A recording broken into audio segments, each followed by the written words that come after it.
미야비 미쓰키 소설을 지금 시점에서 한번 봐야 될 필요는 부채 문제가 심각해지면 사람들이 일상이 실제 어떻게 파괴되느냐, 여기는 이 표현들이 적나라하게 나오는데, 예를 들면 이런 대목이에요. 신조교코라는 친구가 처음에 자기 부채 문제를 아빠가 담보대출이 문제가 생기면서 실직하고 이 문제 갚지 못하고 이 문제를 해결하지 못하고 실종이 돼버려요. 없어지는 거죠. 추심자들은 딸을 찾아오잖아요. 결혼했는데도 막 찾아와가 추심하고 결국 이혼해요. 그 과정에서 이 친구가 그런 거 있잖아요. 부채했던 부모가 그 부채를 많이 끼고 사망을 하면 부채를 승계받아가지고 한정 승인 해버리면 부채가 소멸이 되니까, 실종이 되면 생사를 알 수 없으니까 시효가 있어요. 뭐 5년인가 7년인가 있어야 되는데 그걸 기다릴 수 없잖아요.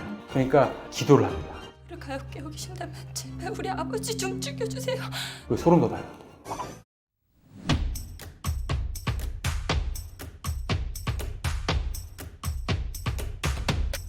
네, 안녕하세요. 직장인 윤덕환입니다.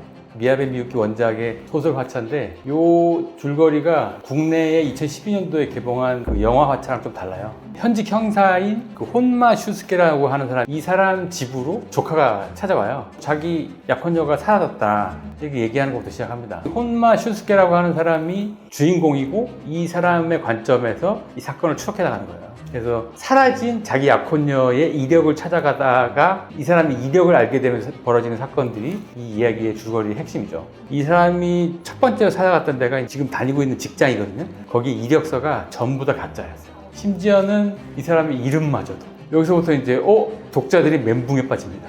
도대체 이 사람 누구지? 세키네 쇼코라고 하는 사람의 이력을 찾다 보니까 신조 교코라는 사람이 이 사람의 이름을 도용했다는 사실을 알게 돼요.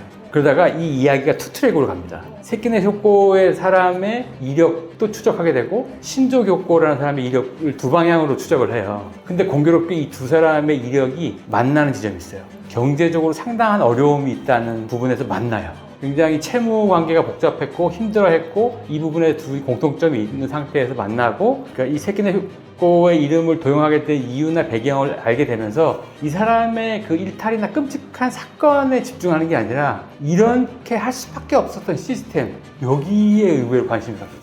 이 소설 자체가 일본의 80년대 후반 버블 시기부터 버블이 딱 깨지던 시기, 이 92년도에 쓰였던 소설이거든요. 이 신조 교코라고 하는 인물이, 세키네 쇼코라고 하는 인물의 이력을 가져오게 된 계기가 이 사람이 겪은 금융 파산, 부채의 문제에 몰려가지고 결과적으로 한 사람의 인간성이 어떻게 파괴되는가에 대한 이야기를 그리고 있는데, 일본 경제에서의 약탈적 금융 시스템이 개인의 일상과 뿐만 아니라 영혼까지 어떻게 파괴하는가, 여기에 집중한 걸로 보시면 이 소설이 굉장히 잘 들어옵니다. 그러니까 부채가 많은 시대적인 환경이 되면은 이게 어떤 식으로 일상적인 환경이 있는가, 요거를 일본에서는 사회파 소설이라고 불리는데, 사회파 미스테리물이라고 불리는데, 지금 그 일본에서도 그렇고 한국에서도 가장 많은 사람들이 미야비 미쓰키 작가를 사회파 미스테리 소설 작가로 부르고 있죠. 그만큼 이제 사회 시스템이나 이런 문제들의 디테일한 부분을 직접적으로 다 잘 지적을 하고 있죠.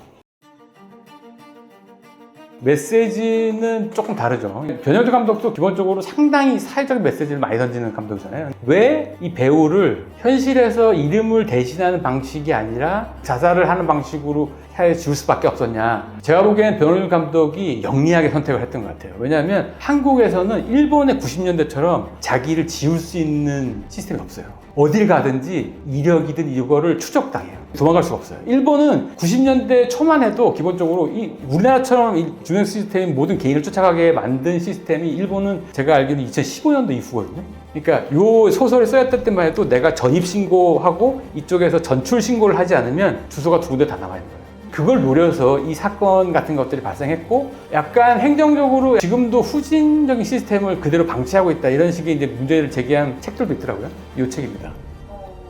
2017년에 나온 책인데, 레나 모제라는 사람하고 스테판 르멜이라고 하는 부부예요. 리포르타주라고 그래가지고 직접 사실을 취재해가지고 에세이보다 조금 더 강한 멘트로 일본 사회에서 실제로 이 화차에서 나온 것처럼 증발한 사람들에 대한, 요걸 조바츠라고 해가지고 증발이라고 하더라고요. 연기처럼 사라지는. 그러니까 주민등록이 아예 없어지고 실제 세계에서 찾아보기 힘든 사망이나 이런 것들을 찾아보기 힘든, 내셔널 지오그래피에 찾아보면 요 다큐멘터리가 있습니다. 얼굴을 가리고 인터뷰를 해가지고 지금도 주민등록이나 이런 것들이 말소된 사람들이 인터뷰가 나와요. 이 사람들의 공통점이 있어요. 90년대에 버블이 깨지고 장기 불황에 들어갔을 때 사람들이 부채가 많이, 그때 이제 주택담보대출 같은 것들을 많이 받아가지고 기업도 많이 묻어놨지만 개인이 파산하잖아요. 사람들이 부채에서 엄청난 가속되는 고난이 들어가고, 일본 사회는 사금융이 엄청 발달한 데라 아주 높은 고리에 사채를 써야 되는 상황입니다. 그럼 견디지 못하고 이제 사라지는 거죠. 여기에 나와 있는 다수의 사람들이 그 시기에 있었던 사람들. 이거 보면 약간 소름 돋아요. 그리고 이게 이 책이 쓰여졌던 2017년까지도 지속되고 있는 거죠. 지금도 현재 진행됩니다. 30년이 넘었는데. 그래서 이런 측면에서 한번 들여다볼 만한 거고, 시스템 자체 문제를 지적하는 부분이 많기 때문에 감동적인 부분이 좀 있어요. 미야베 미유키의 특징 같은 건데, 이렇게 끔찍한 범죄를 쫓아다니면서도 휴머니즘을 잃지 않아요. 예를 들어서 이런 대목이 있어요. 신조교권은 고독했기 때문에, 외톨이였기 때문에 다른 사람의 신분을 사칭하고 가로챌 수 있지 않았을까? 그녀의 처지를 이해하고 구원의 손길을 뻗어주려는 남자가 단 한 사람이라도 곁에 있었다면 그녀는 신조교코라는 자기 이름을 버리려 하지 않았을 것이다.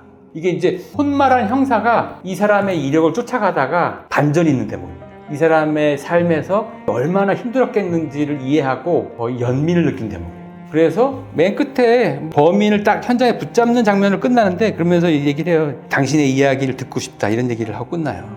숨죽여 살아온 세월에 당신이 남몰래 쌓여야 한 이유기를 신가는 충분하다. 범인인데, 그리고 끝에 끔찍하게 끝나는데, 과연 이 사람이 왜 그러면 신분을 도용하려고 했을까? 아니면 왜 그렇게 끔찍하게 했을까? 한국의 변현중 감독의 화차라는 영화도 되게 잘 찍었지만 김민희 배우 연기가 정말 압권이에요. 나 사람 아니야? 하면서 이제 눈물을 흘리면서 자책도 하면서 어쩔 수 없, 그 묘한 그 표정이 있어요. 그리고 이제 끝나는 대목도 있는데, 또 변현중 감독 스타일의 엔딩이죠. 근데 그거보다도 사회적 이슈에 다가간다면 미야베 미유키 소설을 꼭 한번 권해드리고 싶습니다. 지금 이제 사실 불황의 초입에 있잖아요. 부채 규모는 OECD 평균에서 가장 높은 수준이고, 이거를 읽어야 되는 이유는 뭐냐면, 부채 문제를 신문에 나온 숫자의 문제로 이해하는 사람들이 많더라고요. 부채가 이게 일상이 되면 생각보다 일상생활에 큰 움직임이 있습니다. 이 부분은 사람들이 이제 예상을 잘 못하는데, 어떤 일이 벌어질 거냐. 부채가 쌓이면, 쉽게 예를 들면 작년 2022년도 초만 해도 5억을 빌리면 80만 원 정도의 이자만 내면 됐어요. 지금 얼마냐? 250에서 270 내야 됩니다. 월에. 도시근로 평균 소득이 400만 원 내외인데 생활을 어떻게 합니까? 그러면 부채를 어떻게 갚아요? 그러면 집을 팔아서 되지? 아니요. 불황이 되면 집이 안 팔려요. 이렇게 이 스트레스가 가계부채 문제뿐만 아니라 부채가 쌓이는 문제가 이게 1년, 2년, 3년, 4년, 5년 이렇게 넘어가면 숨통을 조이는 상황이 될 가능성이 매우 높고, 그러면 사회적으로 어떤 변화가 생기느냐가 화차에서 얘기해주는 측면으로 꼭 고려를 한번 해보시는 게 좋을 것 같아요.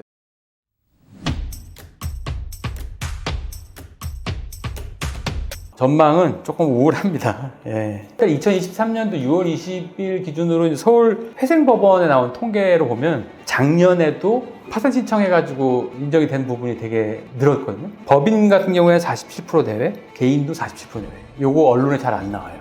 근데 또 눈에 띄는 건 뭐냐면, 파산한 사람 중에 재파산하는 사람들이 역대 최고라는 거예요. 파산을 한번 하면 7년 동안은 이게 재파산 신청을 원칙적으로 못하게 돼 있어요. 그 경제적으로 회복 못하고 다시 파산 신청한다는 거예요. 이렇게 되면 어떻게 되냐면, 내가 통제할 수 없기 때문에 스트레스가 올라갑니다.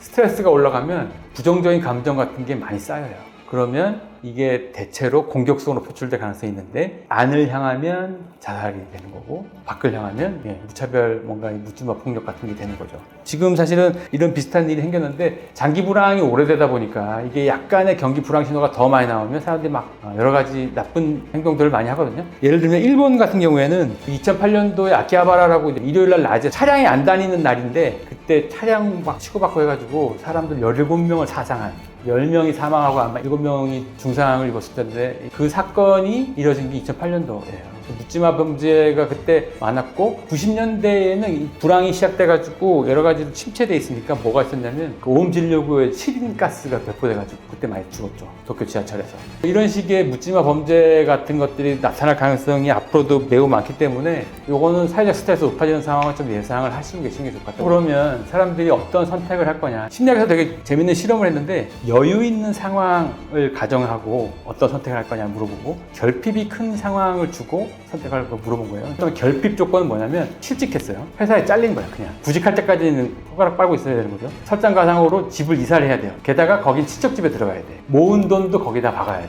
이런 조건을 줬어요. 이 두 가지 결핍 조건하고 여유 조건이 있을 때 사람들은 그러면 장기적인 선택을 하냐 단기적인 이득을 찾는 선택을 하냐. 압도적으로 많은 사람들이 단기적인 이득을 얻는 선택을 합니다. 무슨 얘기냐면 정리해보면 결핍이 예상되는 조건에서는 단기적 이익에 훨씬 더 민감하다.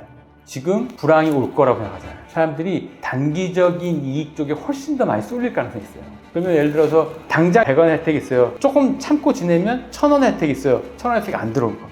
이쪽에 더 집중할 거예요. 그러니까 기업에서 대중 커뮤니케이션을 할 때는 단기적인 이익 쪽으로 조금 더 포커싱을 먼저 한 다음에 이제 장기적인 이익으로 가야 될 것 같아요. 그게 꼭 하나 더 드리고 싶은 힌트 같은 거죠. 결핍이 많이 인식이 되면 단기적인 이득이기 때문에 아마 정부나 이쪽에서도 자꾸 세금을 깎아주는 선택들을 하게 될 가능성이 있다는 거죠. 그 다음에 또 하나는 사회적으로 굉장히 스트레스가 높아지고 상대방의 행복이 나의 불행처럼 인식될 가능성이 있기 때문에 당분간은 플렉스하는 SNS는 자제해 주셔야 됩니다. 되게 그걸 보면서 힘들어하는 사람들이 높아질 가능성이 있고, 그래서 지금은 타인의 불행을 조금 더 연민의 눈으로 이해해주는 관점이 당분간 필요하다. 그래야 날카로운 이런 사회 분위기를 조금 더 늦출 수 있다. 이런 측면이 좀 있죠. 사이토 세이치로 교수라고 일본은행 출신의 엘리트 관료 출신인데 이분이 그 리쿄 대학의 교수가 돼요. 이 사이토 세이치로라는 교수가 일본 사회에 이렇게 시스템적인 문제가 많고 버블이 92년도에 깨졌는데 사람들이 현타가 온 건 97년도쯤이에요. 근데 97년도까지 뭘 했냐? 다마고찌를 가지고 들어왔어. 막 1000만 대씩 팔았거든요. 사람들이 이 사회 문제가 있는 걸 알고 실제로 바꿔야 되는 걸 많은데 아무것도 바꾸지 않아요. 문제가 있네 이렇게 극장에서 바라보는 것 같은 현상. 이걸 사회 극장화라고 명명을 했어요. 되게 중요한 명칭인데 우리나라도 약간 지금 그렇게 되고 있죠. 부채가 높아지고 있네. 이렇게. 현타가 오려면 제가 보기엔 내년 하반기부터 현타가 올 가능성이 매우 큽니다. 화차 꼭 한번 읽어보시고